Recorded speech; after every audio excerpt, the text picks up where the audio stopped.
आपका अपना YouTube channel तीर्था coaching maths classes में हार्दिक स्वागत है, अभिनंदन है। तो चलिए आज हम कक्षा 9वीं का अध्याय 5 एक चर का रैखिक समीकरण में प्रश्नावली 5.2 का प्रश्न क्रमांक 2 को हल करके बताएंगे। हमारे पास प्रश्न है, एक आयत की लंबाई उसकी चौड़ाई से 5 सेंटीमीटर अधिक है, उसका परिमाप चौड़ाई का 5 गुना है। आयत की लंबाई एवं चौड़ाई ज्ञात कीजिए।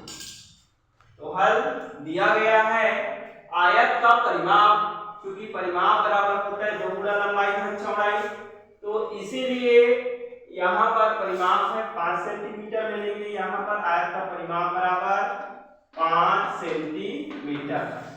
इसको आप चाहो तो cm भी लिख सकते हो ऐसे।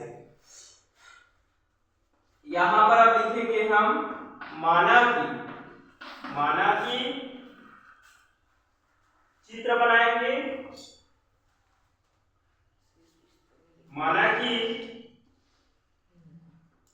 ऐसे आप चित्र बना लीजिएगा। ये है आयत, इसको बोला जाता है लंबाई। ये लंबाई होगा, लंबाई, और ये कहलाता है चौड़ाई। एक आयत में 2 लंबाई रहते हैं और 2 चौड़ाई रहते हैं, ठीक है। ये वाला 2 चौड़ाई कहलाता है, ले ये वाला भी चौड़ाई कहलाएगा। ये लंबाई है तो ये लंबाई, और लंबाई दिया है, लंबाई का मान यहां पर दिया गया है, लंबाई 1/5 होगा, ठीक है। लंबाई हम यहाँ लिख सकते हैं 1/5 और चौड़ाई को लिखेंगे x। चौड़ाई को क्या लिखेंगे? x, ठीक है। तो ये होगा चित्र अनुसार। तो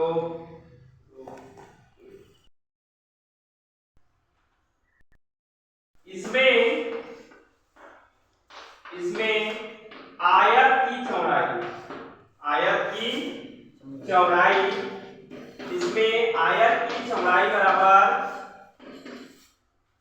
x सेंटीमीटर लेंगे, x सेंटीमीटर, तथा आयत की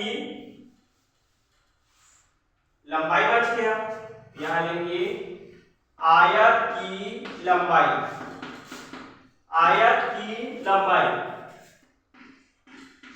लेंथ इसका दिया गया है x प्लस हाइट सेंटीमीटर, ऐसे लिखना है। लिखने के बाद अब यहां पर ये नीचे वाला डाटा क्लियर कर रहा हूं, है ना, ठीक है। तो इसमें हम आयत का परिमाप ज्ञात करेंगे। क्योंकि आयत का परिमाप ज्ञात करने का सूत्र है, क्योंकि आयत का परिमाप बराबर होता है 2 गुणा लंबाई धन चौड़ाई, 2 गुणा लंबाई धन चौड़ाई, ऐसे लिखना आती है। फिर मान रख देंगे, मान रखेंगे सूत्र में। मान रखने पर, सूत्र में मान रखने पर, जैसे ही हम सूत्र में मान रखेंगे, देख आयत का परिमाप हमारे पास प्रश्नानुसार पिछले में 5 बताया था, तो 5x लिख लीजिएगा। सूत्र से 2 है तो 2 लिखना, गुणा का गुणा, आयत की लंबाई दिया गया है x प्लस 5, इसे आप ब्रैकेट में लिख लो, ठीक है। इसे आप अगर बड़ा ब्रैकेट बनाते थे, इसे छोटा ब्रैकेट बनाए, फिर प्लस लिख दो, फिर इसका चौड़ाई लिखेंगे x। यहां तक समझ में आ गया होगा, मान रख रहे हैं। तो अब ब्रैकेट हटाने पर लिखते हैं, यहाँ पर ब्रैकेट हटाने पर जैसे ही हम ब्रैकेट हटाएंगे, ये 5x का 5x से ही लिख देना, 10 का 10 लेफ्ट वाला, राइट में ये 2 का 2 लिखना, फिर ये बड़ा वाला ब्रैकेट, फिर छोटा ब्रैकेट लगाना x प्लस 5, फिर इसका ब्रैकेट हटा दो तो क्या बचेगा, ये x, ये पूरा हट गया ना ब्रैकेट, तो ये इस प्रकार से होगा। फिर इसे हम आगे बढ़ा सकते हैं, तो ये 2 का 2 आ जाएगा, गुणा का गुणा। अब देखिए किसी भी चर संख्या के आगे अगर कोई चीज ना दिखे, कोई संख्या ना दिखे, तो समझ लेना वहां पर एक छिपा है जो दिखता नहीं लेकिन रहता है, ये हमें समझ के रखना है। देखिए 5x का 5x इज इक्वल टू 2 गुणा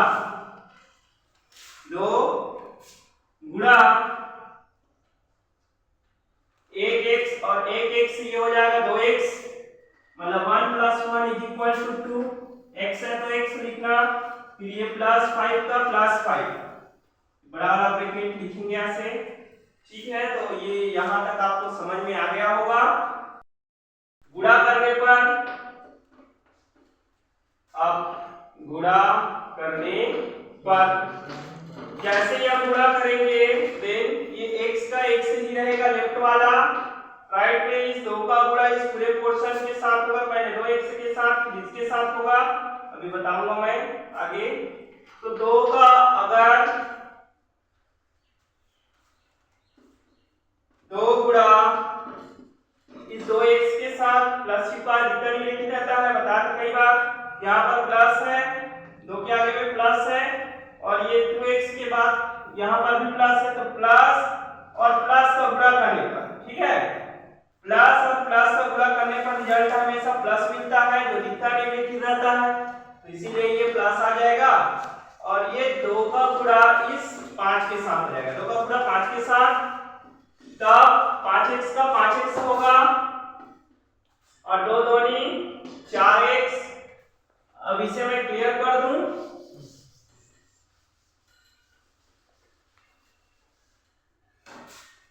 तो 2 दूनी 4x, फिर प्लस का प्लस, 2 पंचे 10। अब इसमें हम पक्षांतर कर सकते हैं, पक्षांतर करने पर जैसे ही पक्षांतर करेंगे, चर वाली संख्या एक साइड में, चर मतलब ABCD XYZ मतलब A to Z कोई भी लेटर, उसके बाद अचर मतलब होता है 1 2 3 4 5, मतलब एकदम सिंपल संख्या समझो। अब पक्षांतर में सिर्फ चिन्ह बदलता है, संख्या कभी नहीं बदलता, प्लस माइनस में कन्वर्ट होता है, माइनस प्लस में, गुणा भाग में और भाग गुणा में। देन यहाँ पर 4x प्लस में है, प्लस छिपा रहता है, जितना नहीं रहता है, इसलिए प्लस जो है माइनस में कन्वर्ट हो जाएगा, तो इसीलिए ये 4x इज इक्वल टू यहाँ पर हमारे पास 10 है, फिर 5x में से आप 4x को घटा दो, कितना बचेगा 1x इज इक्वल टू यहाँ पर 10 आ जाएगा। फिर ये 1 into x कर दोगे तो क्या होगा, ये 10 का 10, x का मान निकाल दोगे 10/1 और x बराबर हो जाएगा 10। अतः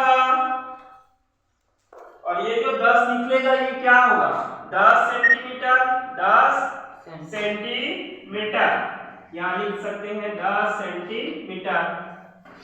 अतः आयत का